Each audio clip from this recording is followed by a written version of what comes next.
看着家门口金炉里烈火吞噬着成叠的纸钱，火光照亮了你被烟熏得直流泪的脸，那一刻，你心里是不是也曾闪过一丝怀疑？我们烧过去的纸扎透天，金山银山，它在另外一个世界真的能收到吗？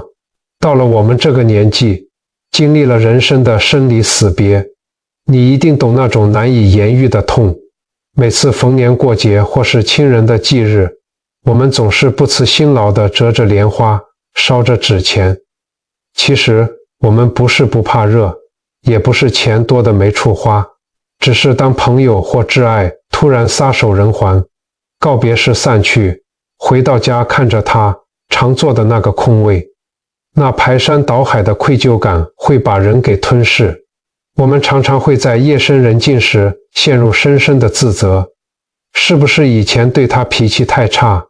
是不是生病时照顾得不够周到？那份子欲养而亲不待的痛楚，让我们急迫地想要抓住些什么。我们总觉得他生前吃太多苦，想拼命用这些看得见、摸得着的纸扎，去填补心里那份巨大的遗憾。我们把所有来不及说的话，全都寄托在那些瞬间化为灰烬的纸钱上。我们仿佛觉得，只要火烧得越旺，我们对他的亏欠就能少一点点。但今天，我想请你先放下手边的事，静下心来听一听。这不是什么怪力乱神，而是老祖宗留下来最能解开心结的生死智慧。看完今天的内容，你会彻底明白灵界真正流通的硬通货到底是什么。你不仅能把福报精准地汇款给你日夜思念的亲人，把冰冷的悲伤化作照亮他们前行道路的温暖明灯，还能让你那颗千疮百孔的心，也能从痛苦的深渊里得到真正的解脱。很多朋友常常红着眼眶问我，老师啊，如果不烧纸钱，难道要让我的老伴、我的父母在阴间当穷鬼吗？他们在那边没钱寸步难行啊。要回答这个问题，我们得先跳出我们身为人的这个思维框架。在佛学里，有一个非常核心，堪称能颠覆我们认知的宇宙真相，叫做万法唯心造。这句话听起来很文言文，我用白话文来解释。我们人活在这个物质世界上，需要吃饭来填饱肚子，需要穿衣服来保暖，需要钞票去买各种生活用品。这是因为我们有一个沉重的肉身，这个肉身是物质的，会饿、会冷、会痛，所以我们需要同样是物质的东西来维持它。但是当一个人往生之后，佛法告诉我们，那只是四大分离，也就是构成我们身体的地、水、火、风散掉了，他脱离了这个沉重的肉身，就像是一个人脱下了一件穿破的旧外套。脱下外套之后，剩下的那个核心，我们叫做神识，也就是大家常说的灵魂。神识是没有实体的，它不再受到空间和时间的限制，它就像是一种极度敏锐的能量，一种纯粹的频率。既然它已经没有了物质的肉身，你拿物质世界的火去烧物质世界的纸张，你觉得一个没有肉身、没有肠胃、没有触觉的能量体，真的能用这些纸张去买东西吗？如果你还是觉得很抽象，我们打个比方，这就像是你拿着大富翁游戏里面的玩具钞票，走到街角的实体银行，跟柜台小姐说，我要把这些钱存进我的户头。柜台小姐一定会觉得你在开玩笑，因为这两种币值根本就不在同一个系统里，它是不流通的啊。在阴阳两界之间，这条跨越生死的长河里，真正能流通的货币，从来都不是纸钱，也不是黄金，而是福德，也就是我们常说的善业与功德。而要将这些福德汇款给亲人，我们不需要透过火炉，我们需要的是一个跨越维度的网络。这个网络在佛法里就叫做回向。回向就像是你手机里的无线网络热点。当你心里生出了一个纯净的善念，当你亲手去做了一件帮助别人的善事，你把这个充满光芒的善能量，透过回向这个心念的动作，精准地发送给已故的亲人。这才是灵界真正承认并且唯一能接收到的汇款方式。神识在脱离肉身之后是非常彷徨和无助的，这就像是一个人突然在一个全黑的房间里醒来，不知道自己在哪里，也不知道该往哪里去。这时候，阳间亲人的一举一动，每一个起心动念，对他们来说都会被放大无数倍。如果我们每天悲痛欲绝、焦虑不堪，这股负面的能量对亡者来说就像是狂风暴雨。但如果我们为他们做善事，为他们祈福，这股善念对他们来说就是黑暗中的一盏明灯，能给他们指引方向。为了让大家更明白这股能量的运作，我讲一个发生在我们南部小镇上非常真实的佛学故事。有一位阿英婶，她是一个非常传统、非常顾家的女人。前几年跟她大半辈子吵吵闹闹，却又互相扶持的老伴，因为一场疾病，连一句交代都没留下，就突然走了。老伴走后，阿英婶的世界整个崩塌了。她看着院子里老伴生前种的那些兰花，看着老伴长骑的那台旧脚踏车，几乎天天以泪洗面。最让她身心备受折磨的是，在老伴过世后的那1个月里，她连续好几个礼拜都做着同一个梦。她梦见老伴穿着破破烂烂的衣服，蹲在一个又冷又暗、伸手不见五指的角落，全身一直发抖，嘴里不断地念着：我好冷，我好饿，这里好黑。阿英婶每次从梦中惊醒，都是满脸的泪水，心痛如绞。她认定是老伴在阴间过得不好，一定是缺钱花用了。于是她隔天立刻跑到镇上最大的金纸行，把存折里的钱领了快10万块出来，定做了最大栋的纸别墅，最高级的纸衣服，还买了好几座金山银山。她选了一个大吉的日子，在庙寝前面顶着大太阳，流着汗也流着泪，烧了整整1个下午。烧完那天，阿英婶看着满地的灰烬，心想，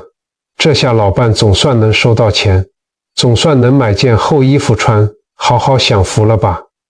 结果让人崩溃的事情发生了。当天晚上，老伴又入梦了，场景还是一模一样，老伴依然在黑暗中冷得发抖，连那栋豪华别墅的影子都没看到。阿英婶急坏了，也吓坏了。隔天清晨，天还没全亮，她就红着眼眶跑到镇上的老佛寺，找到了里面一位修为很深的老和尚。阿英婶扑通一声跪在佛像前，哭着问老和尚：师父啊，我是不是烧错了方向，还是纸钱在路上被别的孤魂野鬼抢走了？为什么我花了那么多钱，我老伴还是这么受苦？老和尚看着焦急憔悴的阿英婶，慈悲地递给她一杯温水，轻轻把她扶起来，温柔地说：阿英啊，不是你烧错了方向，更不是被谁抢走了，是你用错了方法。佛陀早就说过，亡者的世界不吃我们人间的烟火，他们吃的是业力，穿的是福报。老和尚指着大殿外面的香炉，接着说：你看那香炉里的火烧得再旺，火一灭就只剩下冷冰冰的灰。你老伴现在在另一个维度，他处在一个没有物质的空间里，他需要的不是一堆火灰，他需要的是真正的光。你与其花那10万块去烧那些虚无缥缈的纸张，不如把这笔钱留在人间，去为他做一件真正有温度、有光芒的事情。老和尚给了他一个具体的建议。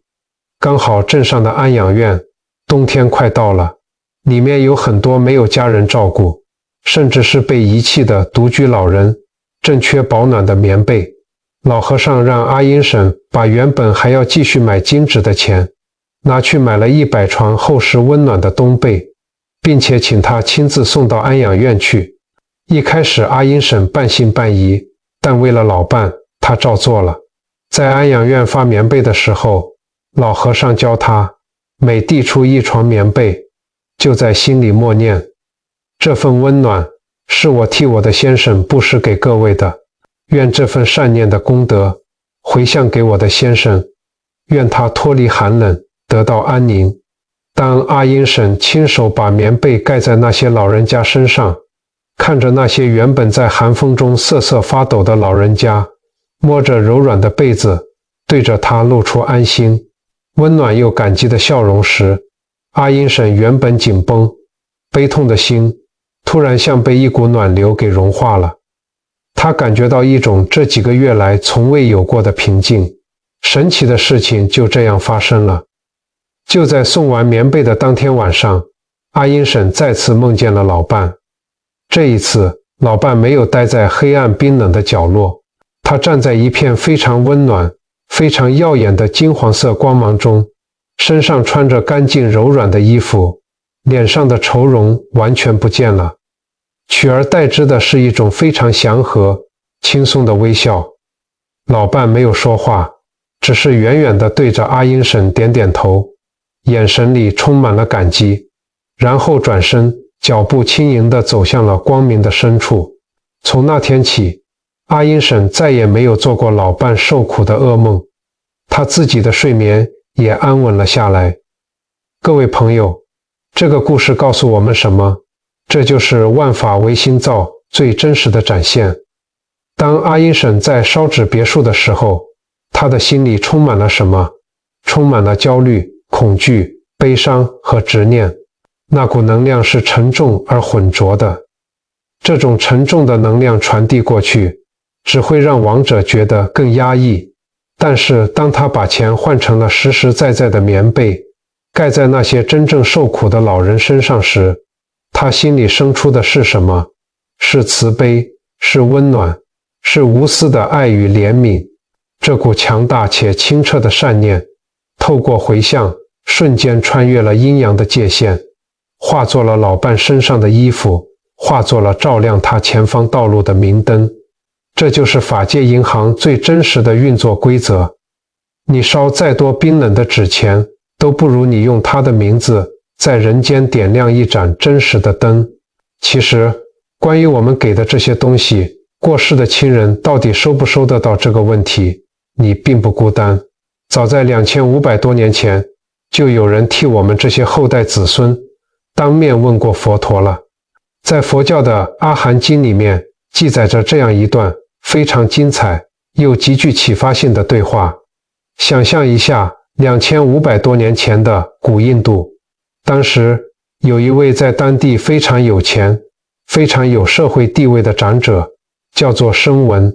这位声闻长者就像我们现在很多重视传统、爱面子的朋友一样，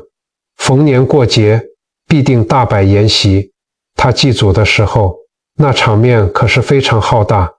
桌上堆满了像山一样高的米饭，像河一样多的美酒，还有无数烤得香喷喷的肉类和昂贵的香料。有一天，声闻长者看着这些丰盛的贡品，心里突然升起了一个大大的问号。他满脸疑惑地来到佛陀面前，恭敬地行了礼，问了一个他放在心里很久的问题。他说：佛陀啊，我们家族非常重视祭拜祖先，每年我们都会准备世间最丰盛的酒菜，烧化最多的贡品给过世的亲人。我们这样大费周章，毫不吝啬地付出，亲人们在那个看不见的世界里，真的吃得到我们准备的食物，拿得到我们烧化的东西吗？大家猜猜看，拥有无上大智慧的佛陀是怎么回答的？佛陀没有生气地指责他铺张浪费或迷信，也没有简单粗暴地只回答一句吃不到。佛陀非常温柔地看着他，说出了2个字：相应。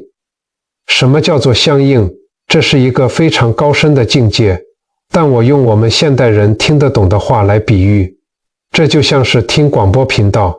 你要听某个特定的电台，你的收音机就必须精准地调到那个频率。如果频道不对，你把音量开得再大声，收音机里发出来的也只会是刺耳的沙沙杂音。佛陀告诉声闻长者，生命轮回有着不同的维度。如果你的亲人因为生前积德行善，心地善良，已经往生到了天界，那么天界有天界的高级能量和无上的喜悦，他们根本不需要吃我们人间用柴火熏烤出来的粗糙食物，更不需要那些烧化的纸张。如果他们又轮回转世，重新投胎成了一个人，那他们自然有他们那个新的家庭会准备五谷杂粮给他们吃。在这些情况下，你准备的实体贡品跟他们所在的维度是完全不相应的，他们就像是已经转到别的频道了，根本接收不到你的讯号。声闻长者听了，心里一急，接着问佛陀，那如果我的亲人因为生前做了一些错事，或者执念太深，刚好投身在一个受苦的境界，正挨饿受冻，刚好非常需要这些东西呢，那他们总吃得到了吧？佛陀点点头，语重心长地说，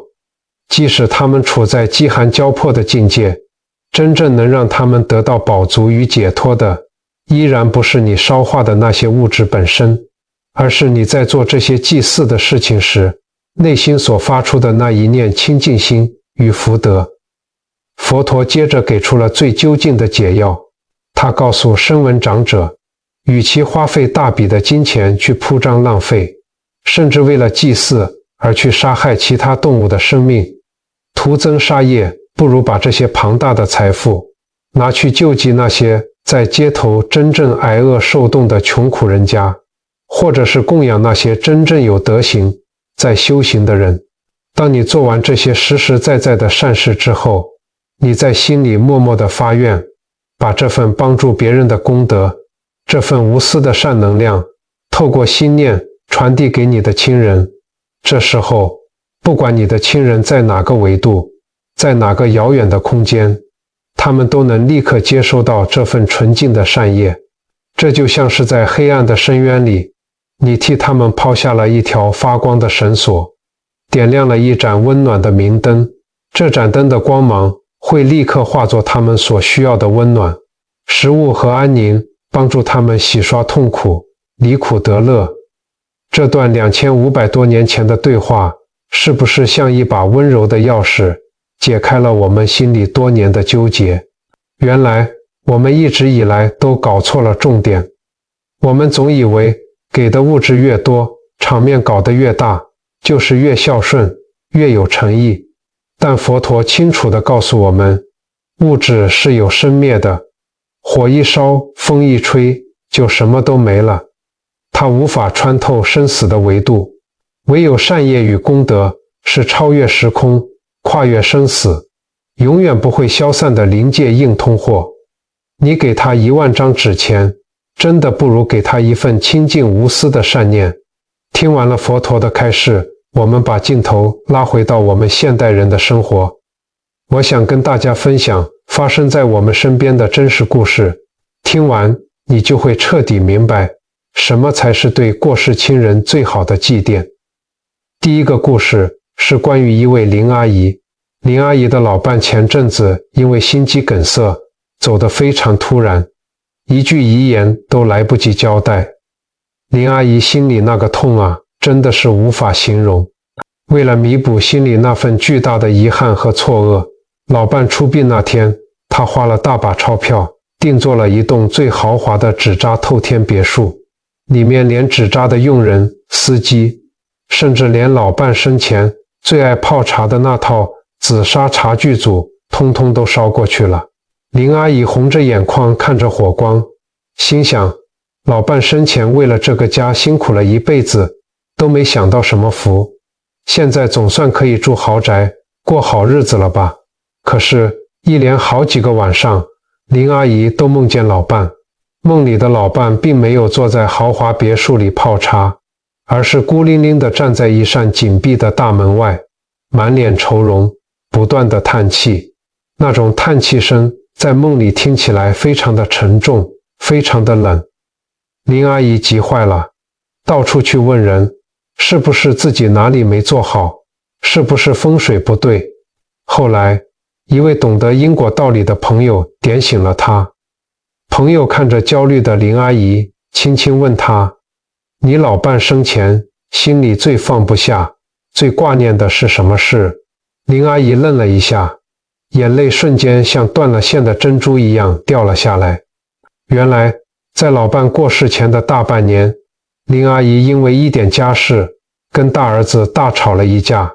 母子俩一直在冷战，谁也不跟谁说话。大儿子甚至搬出去住，老伴夹在中间，天天唉声叹气，劝这个也不是，劝那个也不是。直到走的那一天，这对母子都还没和好。朋友叹了口气说，阿姨呀，你烧再大的透天戳也装不下一个牵挂破裂家庭的灵魂啊。他之所以在门外叹气，是因为你们这个家的大门还没有为彼此打开，他的心结没有解开。他看着你们母子这样像仇人一样，他的灵魂怎么可能安宁？林阿姨恍然大悟，她终于明白，老伴缺的从来都不是大房子，而是家庭的和睦。那天下午，林阿姨彻底放下了做朋友的身段和面子，她亲自去市场买了最好的排骨和白萝卜，在厨房里熬了整整3个小时，煮了一锅大儿子以前最爱喝的萝卜排骨汤。她颤抖着手拨了通电话给儿子，哽咽地说，儿子啊，回来喝碗汤吧，妈想你了。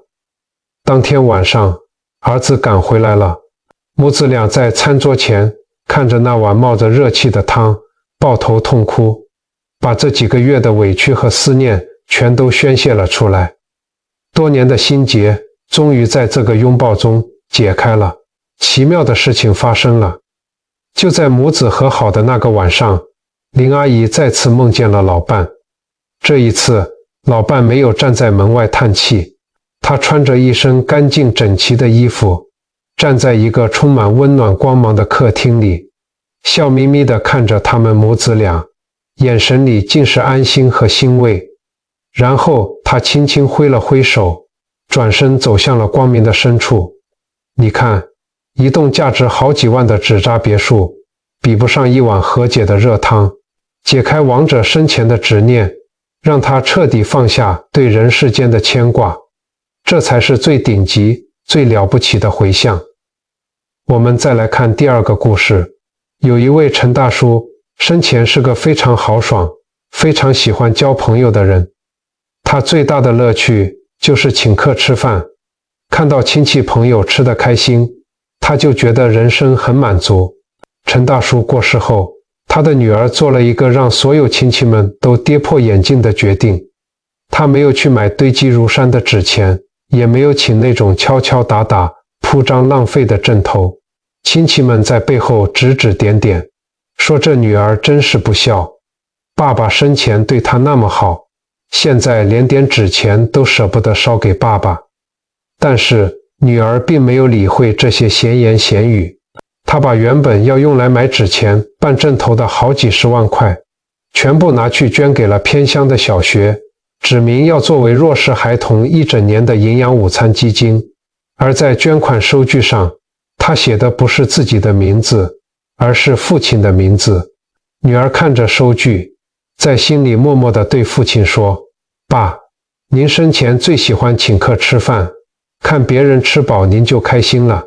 现在女儿用您的名字请这些肚子饿、没钱吃饭的孩子们吃一顿饱饭，希望您在天上也能感受到这份欢喜。几个月后，女儿梦见了父亲，梦里的父亲红光满面，笑得非常洪亮，非常开心。他的周围围绕着许多笑声清脆的孩子。父亲的灵识因为这份真实且巨大的善业得到了极大的提升，而那些原本说闲话的亲戚后来得知了这件事，看到女儿把父亲的后事处理得如此有意义，也纷纷闭上了嘴，打从心底感到敬佩。说到这里，我想再讲一个更深层次的故事。前面我们讲的都是我们想要给亡者什么，但很多时候我们没有意识到，我们给出去的最沉重的东西，其实是我们放不下的眼泪和执念。有一位叫淑芬的母亲，她30岁的儿子因为一场突如其来的车祸走了。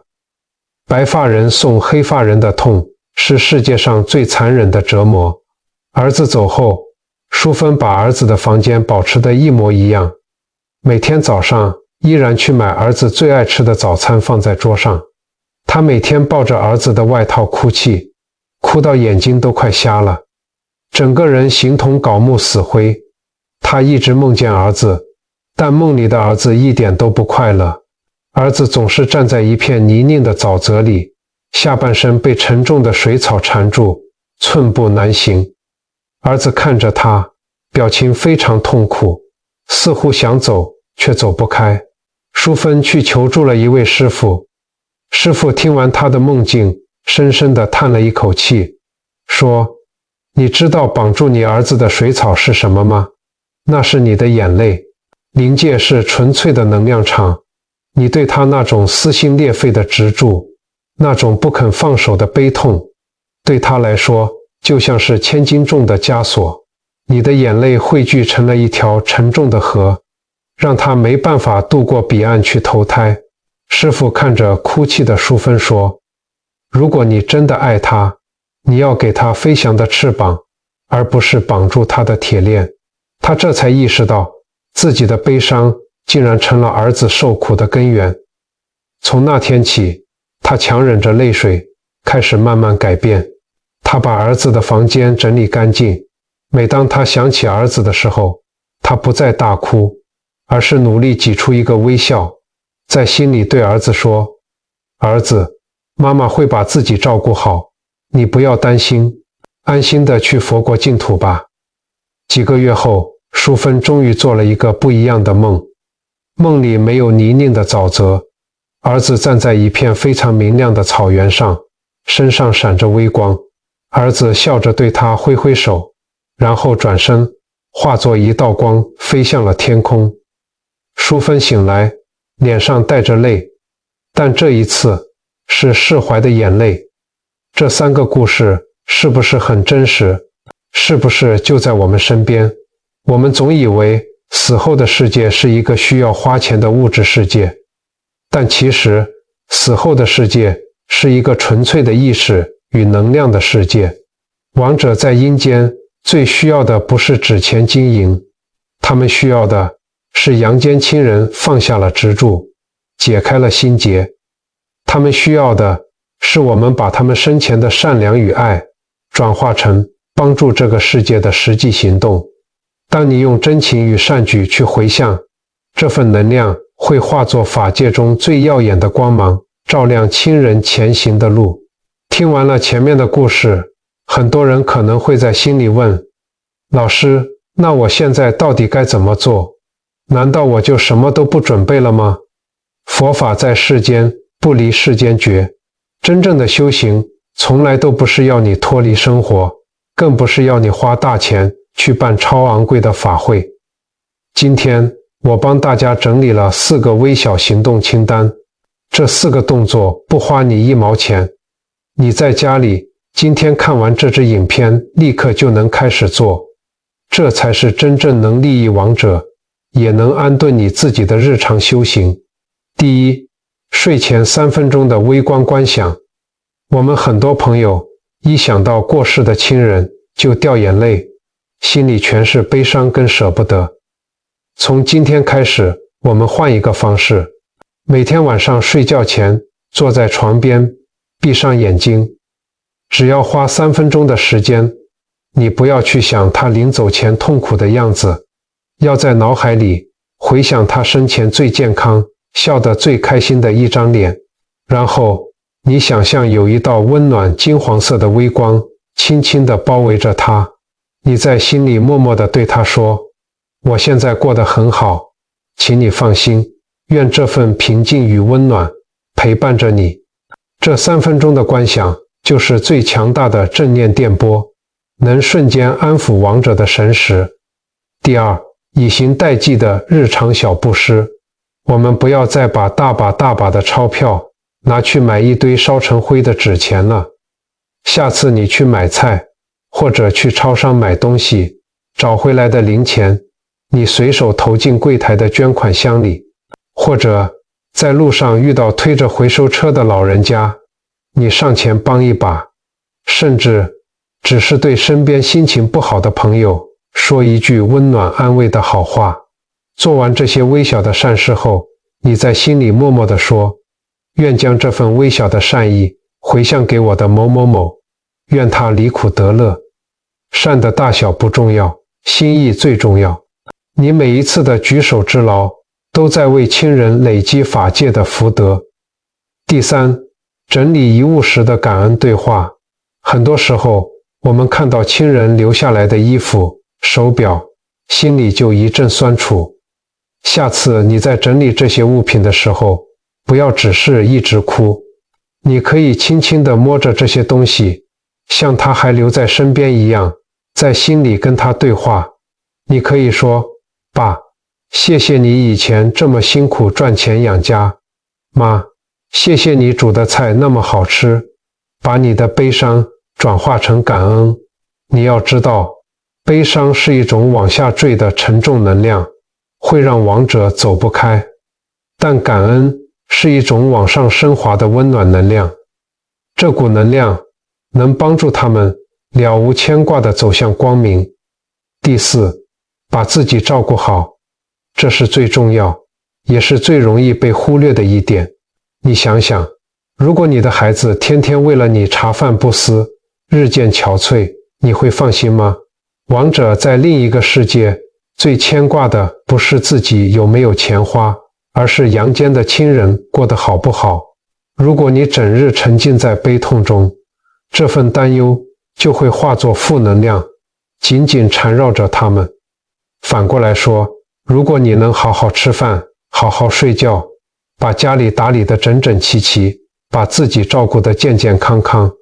你过得好，就是对亡者最好的告慰。他们在那边看到你重新振作，才能真正的放下执念，得到大解脱。这4个行动简单吧，没有复杂的仪式，只有一颗真诚的心。只要你愿意做，随时随地你都能为过世的亲人送上最珍贵的礼物。我们今天的分享不知不觉也来到了尾声。听完这些，你的心里是不是觉得踏实了许多？是不是感觉肩膀上那块沉甸甸的石头终于稍微放下来了一点点？我们很多人在亲人离开的那一刻起，心里就装满了愧疚。我们总是自责，觉得自己以前脾气太坏，觉得自己陪伴的时间太少，觉得自己没有让他们享到福。于是我们拼了命的烧香烧纸钱，办盛大的法会，想要去弥补这份深深的遗憾。但是生死从来都不是一道跨不过去的高墙。佛法告诉我们，真正的慈悲是放下执念。我们总以为亲人闭上眼睛的那一刻就是永远的失去，但其实这份爱并没有消失，它只是换了一种形式存在于我们每一次的呼吸里。这就像是一盏灯，虽然灯芯烧尽了，熄灭了，可是它曾经照亮过我们的光芒，它留给我们的温暖，那些做人处事的教诲，早就已经点燃了我们心里的火苗。只要我们还记得，只要我们把这份善良和爱继续在我们的生活中传递下去，他们就从来没有真正离开过。请深深记住一句话，生死不是终点，遗忘才是。真正的孝顺不是用金钱和纸扎去填补阴间的空虚，而是用我们在这世上的善行去延续他们生命的价值。以后逢年过节，如果你还是想烧一点纸钱，这当然可以。这是我们慎终追远的传统，也是一种情感的寄托。但是请你记得，在点燃那把火的那一刻，不要再带着恐惧、焦虑和自责，请你带着微笑，带着满满的感恩，在心里温柔地对他们说：谢谢您曾经这么爱我，我现在过得很好，请您放下一切，安心地跟着光走吧。今天我们能透过这支影片相聚，共同探讨这份生死智慧，这本身就是一种非常深厚的善缘。在影片的最后，我想邀请大家一起来完成一场跨越时空最盛大的集体回向。请您在这支影片下方的留言区写下对已故亲人的一句善言，或者是一句简单的祈福。您可以写下愿父亲离苦得乐，也可以写谢谢妈妈，我现在把自己照顾得很健康。您放心，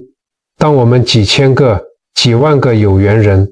都在这个空间里留下纯粹的善念时，这里就会汇聚成一个无比强大的正向磁场。这股集体的善意与光芒一定会穿越一切维度，照亮每一位我们深深思念的亲人，也会反过来温暖我们自己受伤的心。愿这份平静与智慧能彻底抚慰你疲惫的心灵。愿天下所有逝去的亲人都能在光明与善念中得到安息。也愿屏幕前善良的你能带着这份爱，勇敢、踏实、欢喜地走好接下来的人生路，为别人点灯，也为自己照路。如果今天的内容为您的心里带来了一点温暖与平静，解开了您长久以来的纠结，诚挚地邀请您轻轻点个关注，和我们结下一份善缘。未来我会继续在这里，把深奥的佛理化作生活里的微光，陪您一起走过人生的起伏。我们下次见。